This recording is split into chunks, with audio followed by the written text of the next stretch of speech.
Hello all, Game Methuselah. Well, people have asked for different types of Mambos, and I thought, as I had mentioned quite a while ago, that I was going to start showing some sort of kind of adventure Mambos. And this is sort of how I used to do it long ago. Now, I don't really do this much more because I've done it so many times. I really don't need to do this. But I used to set them up like this with my tiles and stuff and set up my underground adventures ahead of time. Often because I didn't have that many dungeon tiles. We didn't have the dungeon tile companies back then. We were using something called off the track, which were these little ceramic pieces that we painted. They were really nice, but we were very limited. We then made a lot of extra pieces that we would die cut, or we'd use sets that were out. We'd mount them on foam core, things to allow me to have more dungeon paraphernalia. Now, if you're ever interested in the old off the track ones, you can look them up. Very difficult to find. But mine now reside with Matt Coville. I know he's used them a few times in some of his videos, so you might look for them. But these were things painted by mostly Steve Kish, some by me. We painted them together, and they have been touched up over the years because being ceramic, they tend to chip and break and the like. But we would set up a lot of times early on, we were running adventures. We set up all the tiles we had to see what we could readily produce. And that is often how I made dungeons early on, once I had all the paraphernalia. I mean, once you were doing, maps and you're just drawing it out, or if you're playing like original D&D, you might just have the characters themselves mapping out the adventure, and then you would only put down a combat situation when they discovered it. So dungeons often were sprawling and large, but as we sort of advanced, we made them much smaller, utilizing the material we had. And that was usually done kind of for time factor. I mean, the idea was to get as much adventuring, as much play, as much fun, as much role-playing, all the things that the players wanted to get into the game. Now, you may have seen the map underneath. This is the temple map that it's an old ruined temple map that I believe WizKids produced. The idea is that the party has heard about the fact that there is some ancient temple out here, apparently very interested by the Lizardmen that apparently have been spotted in the area and are a problem. So as the people investigate into the Mirror of Dead Men in the Forgotten Realms world, they end up eventually running into 3 random encounters potentially. The first one is zombies. There's tons of zombies here. So if they get a random encounter, very likely it's going to be zombies. If it's at night, it's going to be a little different. It's going to be zombies with a will-o-wisp. And the will-o-wisp tends to want to feed at night, and it uses the zombies to sort of encounter creatures and then feed upon their life essence. The second thing you would run into would be lizardmen. The lizardmen are scouting looking for this temple. So if you have not run into them in a random encounter, which could be very possible, then the other thing you will likely do is run into an encounter in the external above ground map here, which right now the dungeon is sitting on, which again, like I said, I'll show you, that there'll be a battle there. Now, these are not going to be large battles. These are scouting forces. They're not well entrenched. However, what will happen is if the party does run into them and has an encounter with them, either previous in the evening, or previous yesterday, or however traveling, or they have the encounter here on the map, then what will happen is you should run a time idea. Now, I've seen some interesting ways of doing this, and my buddy Steve, who's running this game with me, he uses a threat number. So he has you roll a die, and in that many rounds, a threat will take place. So it sort of builds a level of tension. Now, I think you could do that here with a die, and you can roll the D4, but you might not tell them that each pip is an hour. So if you roll a 1, then if you're going to spend more than an hour down here role-playing and dungeoning, then you're likely going to have an encounter. Now, you don't tell them what that is, but what it's basically going to be is an upscaled, full-blown Lizardman party. It's going to be sort of at the maximum level, which for these guys will likely be maybe a level 6 encounter, maybe a level 5. They're going to have one of the mystics with them, so they have healing abilities, and they're going to come in with a pretty basic force. I'm not throwing any really unusual stuff yet, but it's going to be fairly heavy, and they will follow the party down into the underground, so that depending upon that amount of time, whether it's an hour or 2 hours or 3 hours, If it's 4 hours and you haven't had 4 hours adventuring, it's very likely the party will fulfill this mission if they do it all, come back out and leave before the Lizardmen have acquired. So that encounter will never happen. But here's what we go in the basic underground, and this is what I would like to say lay out. The entry room. I don't really like the walls on the dungeon tiles. I have a lot of them because they came in the original Kickstarter that I purchased as the basic set, and so I painted them. They're fine, but the problem with walls is that they often obscure vision of if you have a lot of players or if you're using a bigger table, and sometimes it's very difficult to move the miniatures within that. I usually normally use them only for something like this, where you have a large room and usually an entry room where I can make some sort of dramatic entrance into the underground. In this case, what you're going to see is I have used these pillars. You saw me paint them. I really wanted to use them. And I put gargoyles on top of them. Now, I love 4th edition gargoyles because they have a 25 damage resistance and 3 regeneration if they are in statue form. Now, I use that now effectively in 5th edition as well. And the reason I do that is I love putting statues and gargoyles all over the place. And all statues can be gargoyles, sort of as how I figure it. But I love it because I love to have that tension level built as to whether they're real gargoyles or they're statues. In this case, my feeling is they're more than likely at least 1 or 2 of them are real. Depending upon the points or the size of the party, they could be all 4. It might be one of those things that this place could be a multiple event type item. The gargoyles are not really interested in getting into a fair fight. So they're not normally going to attack a party that is in full power, unfettered by wounds and alike. So letting them go in is not going to be an issue. If the party directly attacks them, you've got the 25 damage resistance and 3 regeneration. If it doesn't look like the party can do a significant amount of damage above 25 to them, the gargoyles will ignore them. They'll stay in stone form. They'll just watch them with the tremor sense, and they're not going to get involved. Where the gargoyles become an issue is if the party goes in and has a lot of damage and is coming back out. And if they're really badly hurt, like maybe 1 or 2 or 3 players are maybe dead or being carried out, the gargoyles might attack and try to take everything. If they're coming back out and they're bloodied and maybe one character might be unconscious or like, what the gargoyles will do is want to negotiate with the party. They're going to know that there's treasure in here, but they're not really interested in going to dig it out because, well, there's other bad things in here. What they're doing is they want the gems and jewels that you might find. That's what gargoyles like. I don't really think that they care much for magic, and I don't think they really care much for gold. But gems and jewels are something very special to gargoyles, and that's just sort of a lore I had made up. So they will actually threaten the party with attack if they don't give them the gems and jewels. So the party can have opportunities for different sorts of diplomatic negotiations. And I like this in games. I like monsters that are situational like this, where, gargoyles reasonably, for the level of parties that would come down here, 4 gargoyles would be a really nasty fight. Even 2 or 3 gargoyles could be really nasty. So you would base your point totals on that. And again, that's how I would design this type of thing. Also in this room is what I call a water weird. It's basically, in magical settings, there was a water cistern or a little fountain or a well or whatever that had gone down here. And over the magical years that this has been here, the creature ends up developing some sort of psyche on its own. And you have a little water creature, which could be like a 1-hex water elemental if you wish to have it. The players can then deal with this as well as a role play. If they attack it, I would make it a medium-sized water elemental of approximately this level that battles the party. If it gets bloodied, it'll just flee back into its underground water area and stay there. At that point, any water taken from this well is poison.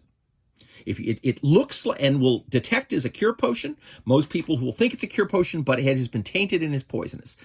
If you negotiate with the water weird, it has a good reaction, or maybe you throw a wishing well coin into the fountain and wish for something positive, then what it will do is all the water in here will act as cure potions, and every character can take 2 cure potions out of it before the water has fallen down enough so that you can't get to it. I don't mind doing that. I love doing that because I tend to like to have encounters that are difficult, cure potions in 4th edition are really not that much. They're substantially better in 5th edition. I would still do that if I was doing a 5th edition game. But the idea behind it is to let people do more role-playing with the stuff that exists, and let's just open the door and kick and bash and bash.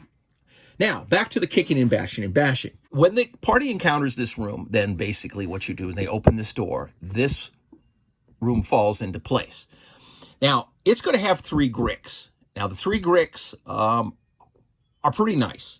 They're pretty effective in 4th edition. I think what it'll be is, depending on the size of the party, it will be 3 Gricks. I think what it'll be is, if it's 6 players, it's going to be a slightly underpowered 900-point adventure.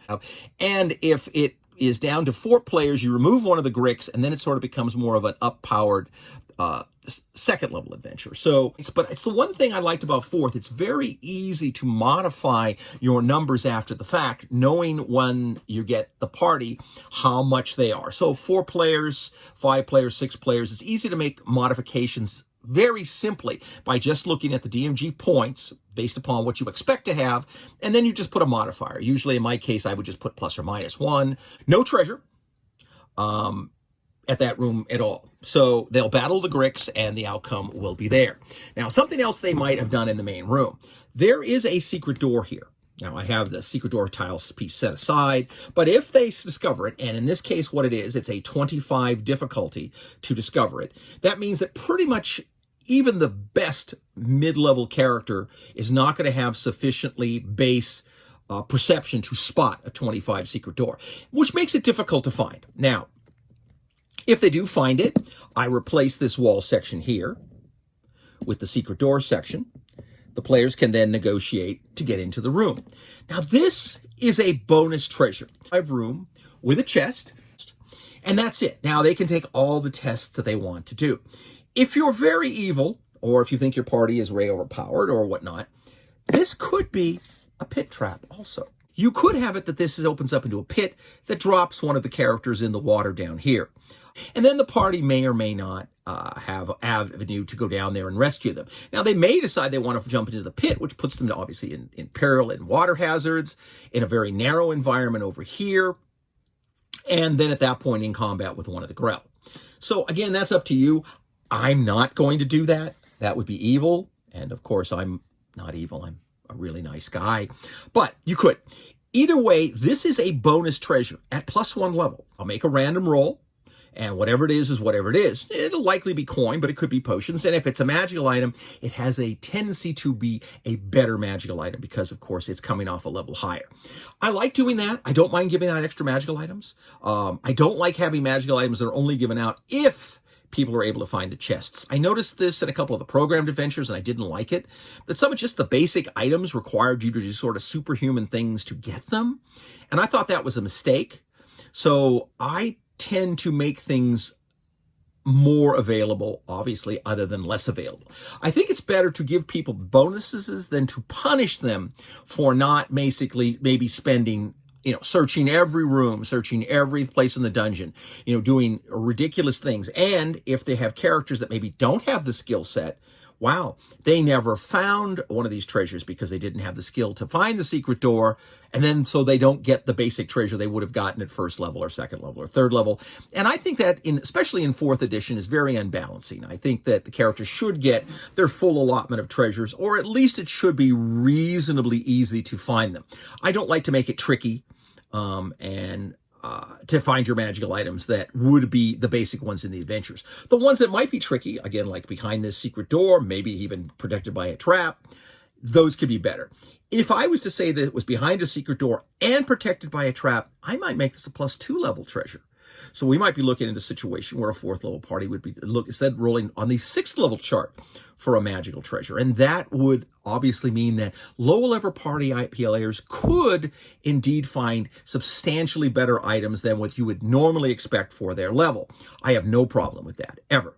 I never have a problem with giving people abilities to find really great stuff. The thing you want to do is you want to make sure that you are sharing the wealth for the most part with as many characters as you can. And that's what I would likely do. So you've basically seen the 2 first rooms. You have the main room, the little potential secret door room, and then they've gone over and had a battle and fought the Gricks. The Gricks should put up a pretty good fight. I don't want to make this a really big encounter. I don't want to throw creatures that have good special abilities and that are difficult to fight. I don't want to really exceed the party level. They're already sort of minimally pushing the monster level since these are 7th level creatures, and you don't want to go more than 6 levels above your party, but I think they'll be fine, and that's why I'm keeping the numbers small. Now, once they go into this room, it's a more interesting item.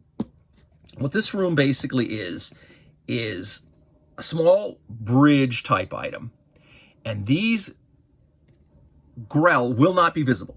They'll have 2 pits here, and I have little water pieces I might put under it, or just even a piece of black paper, or in which case even a piece of blue paper. It doesn't matter. So that anyone looking in can say that, hey, it looks like an old Wells, and they go down about 20 feet, they go down about 40 feet, and then it appears to be water, assuming that they can see that far. And if they can't, you just tell them they see black holes that extend, 20 feet of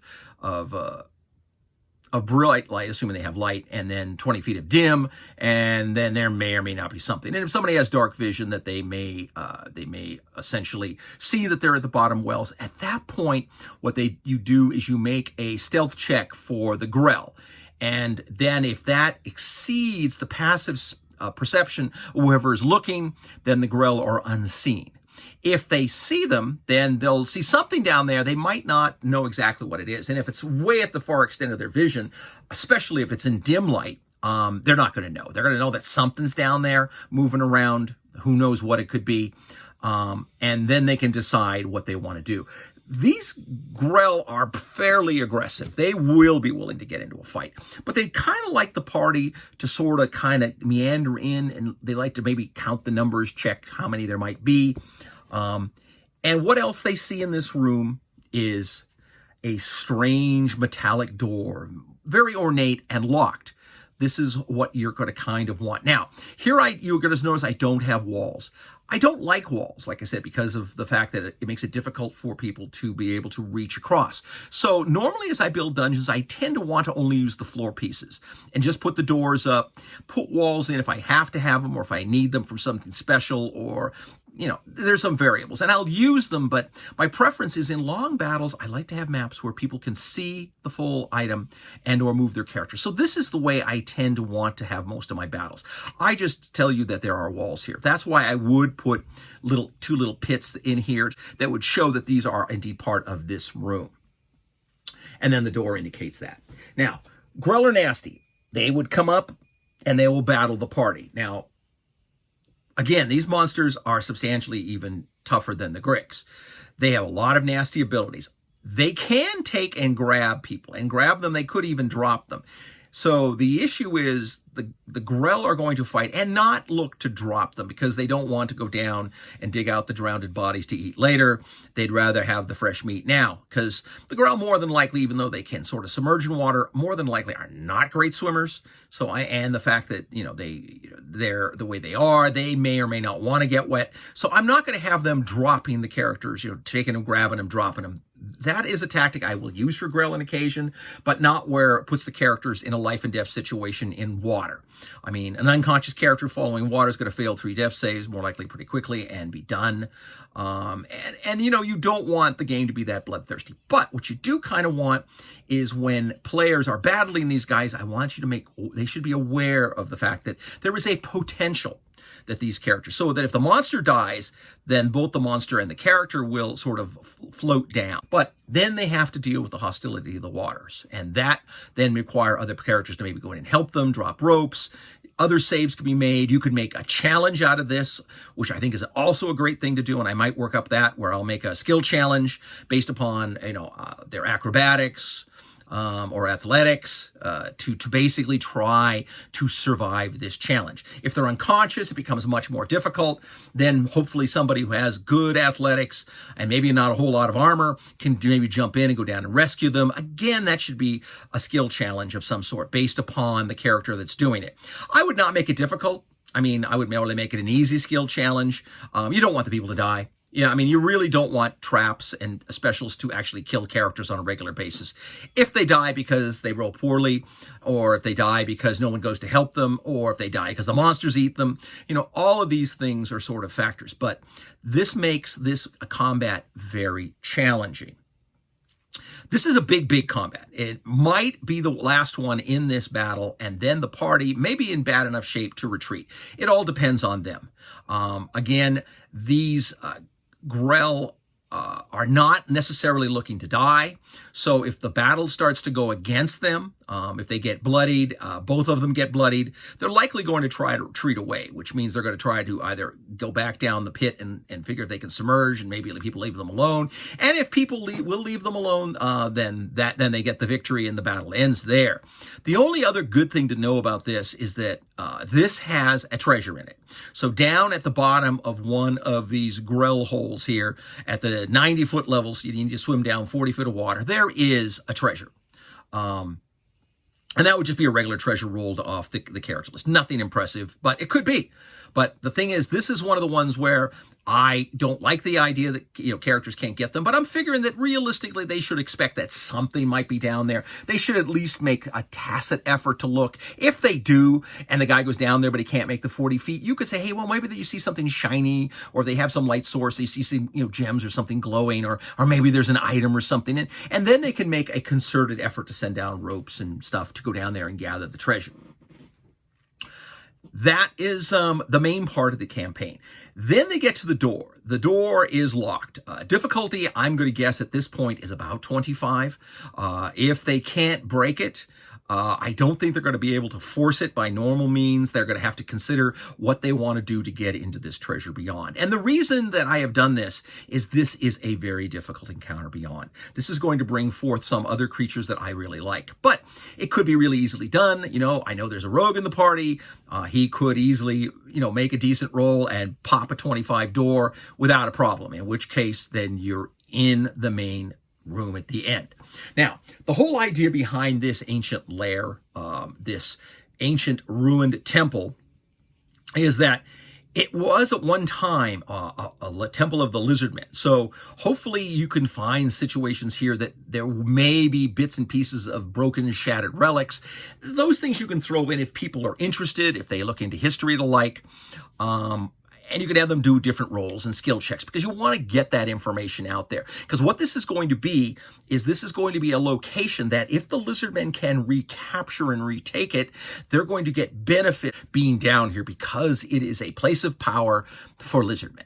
That's something that doesn't need to be quantified right now, and it really is more of something just to give people that make roles like history rolls or arcana rolls that they can sense things like this, so that you can add to the mystery and the mystique of these type of adventures when you run your own. There should be all kinds of interesting things here, and that's how the magic that is infused in here has made the water weird, appear, and it will hopefully benefit the players, unless, of course, they beat on it. Oh, of course, and the other thing I do is I always like to see a 3x5. I usually draw this up on 3x5 cards.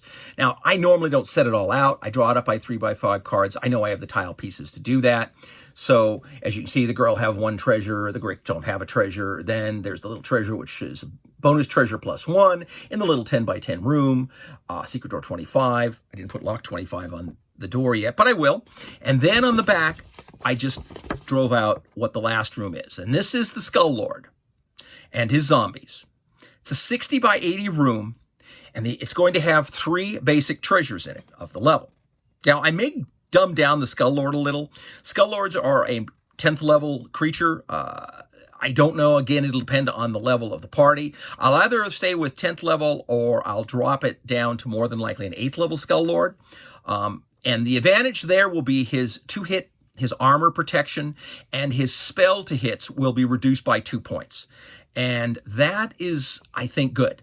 Skull Lord is a very nasty creature, so I may dumb this down to 8, even if the party is pretty strong.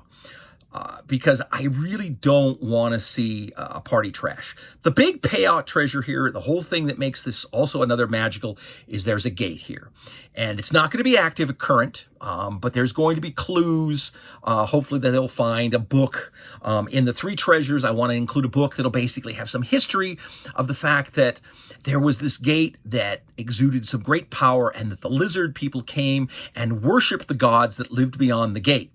And apparently they were rewarded for some state. They're also believed that a mercenary company that went over and killed lizardmen in this mere also found some very powerful magical items. So it's possible that they found the gate and maybe have figured out how to use it and have been going to other places and whatnot. Now, I have not determined where this gate goes yet. I don't really need to. It could stay someplace in Forgotten Realms, or it could travel to one of the other planes. Likely it goes to one of the other planes. So it's really nothing I'm going to present early on in this campaign. But what I do want to do is put it out there to, again, add to the mystique of the campaign, of the adventure, add to the interest of the game, and alike. So, a Skull Lord.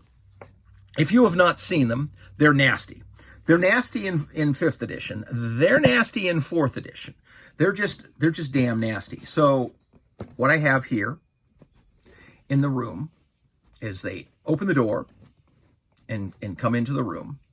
I have a piece there, and I'm not going to set it all out, but essentially what you have is the Skull Lord and a bunch of zombies. Now, they're just basic zombies, nothing really fancy, but what they're going to do is they're going to protect the Skull Lord, and while he goes up and engages, zombies will engage the party while they use their Skull Lord powers at distance, and that's nasty. They have a power for each of the heads, and that's pretty nasty. And when you kill a Skull Lord, he actually only loses 1 head and then regains his full health again. One of the heads is gone, and now only has 2. And essentially, he goes until you kill all 3 skull heads. That's why dumbing him down, reducing him by, I think, 12 hit points. Is it 6? I have to look at it, what the hit point reduction is. But they're going to reduce by hit points is tough, so it's a little easier all along. But the idea is it's a nasty, nasty creature. Now, the Skull Lord will also have a little coffin of his that he resides in. If he is badly injured or damaged, he'll reside and he'll go in his coffin. And after a full rest, he'll recover completely like most of the characters would, which would mean that he would get his skulls retrieved as well. So if they go and kill all the zombies and maybe don't finish off the Skull Lord or gets driven off, which has happened in a few battles with Skull Lords before because they're really tough. If they go out and have a full rest and come back, they'll be the same force. He'll regenerate all his zombies. He'll recover himself back. Those are things he can do, and they're right in the ability of the Skull Lord. It's a pretty nasty creature. So you could even add more. If they do this, maybe say a month from now, we want to go back and get this Skull Lord. They can.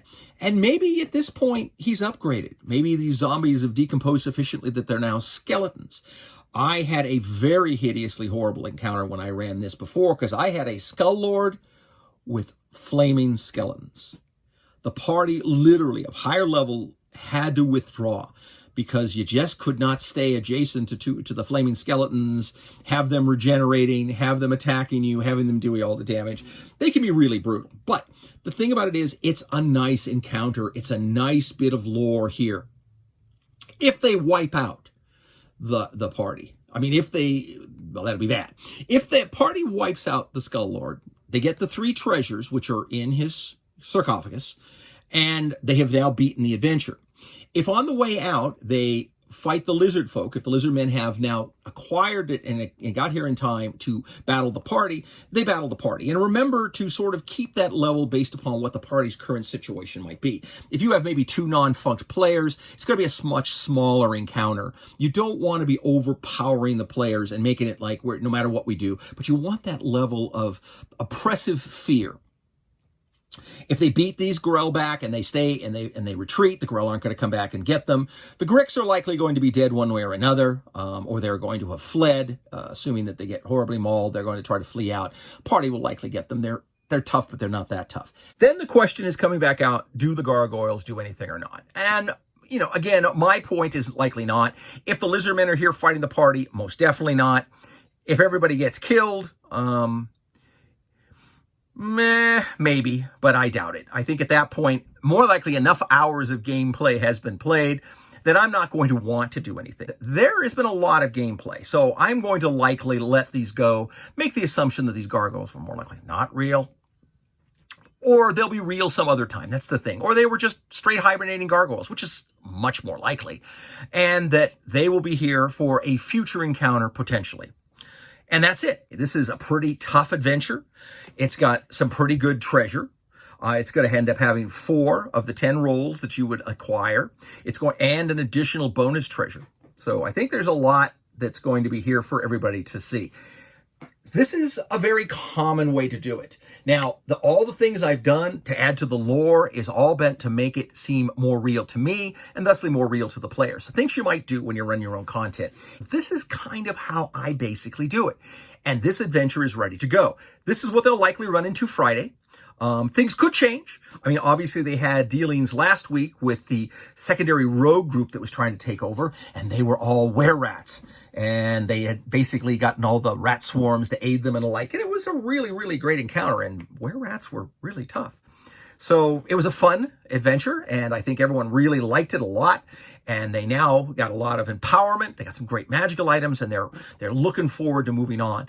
Now we get more into the meat and the potatoes of what part of the gaming going on. What's going on with the Lizardmen? What's going on with other factions? And how I prep up for games. I hope this prep up for gaming was useful. This is something you can try. Use what you have to see what you can use, and thusly keep your games sort of fixed within your parameter. You got to be careful with that. After a while, players will begin to know that you've done it, so they kind of know how big your adventures are.